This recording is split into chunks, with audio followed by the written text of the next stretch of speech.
Daisy had never received professional training, yet she created an exceptionally delicious dish. People from near and far became addicted to her food. Everyone gave her a thumbs up and praised. But one day a mysterious man picked up some food and smelled it. He only took a small bite. Without another word he paid and stood up. He walked up to the girl and handed her a business card. That evening, Daisy curiously looked up the address on the card. It turned out to be a top-tier restaurant, a place where celebrities and nobles competed to dine. The waiting list was 2 years long. The head chef was the legendary Steve. The next day Daisy came to her stall as usual to make stir-fry noodles. A lecturer was parked at the entrance. Daisy had long grown tired of living in poverty, gathered her courage, and got in the car. She was taken to a high-end kitchen. All the stoves here were top of the line. The knives were so clean you could use them as mirrors. All of this filled her with aspiration. Soon a group of chefs appeared in line. Then the mysterious head chef Steve came out. He was interviewing 2 people today. The test was to make a simple fried rice. Both began preparing ingredients. Daisy's opponent was Peter, a culinary school graduate. He was clearly a professional. He chose the most expensive ingredients. Used the freshest rice first, sauteed shrimp and butter, then added peas and diced carrots, while Daisy took out a bowl of overnight rice from the fridge. Casually grabbed 2 eggs, cracked them into the hot wok. Everything was done street vendor style. Her opponent used low heat to cook slowly, while she used high heat for quick stir frying.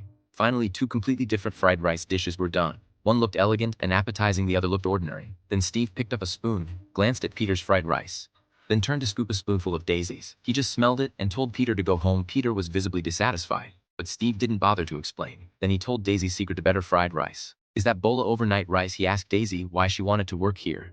Daisy said she wanted to be different. Steve was satisfied with this answer. After changing into work clothes, Daisy officially started her job. Steve only demonstrated once how to slice beef 2 millimeters thick, then let Daisy try it herself. Before she could even make the first cut, Steve pointed out it was too thick. She became extremely nervous, gathered courage, and made the first cut. Steve threw the meat away immediately. Daisy almost cried from the criticism. It took many attempts to barely pass. Next was her specialty high-heat stir-frying, but shortly after starting, Steve grabbed the wok and dumped everything.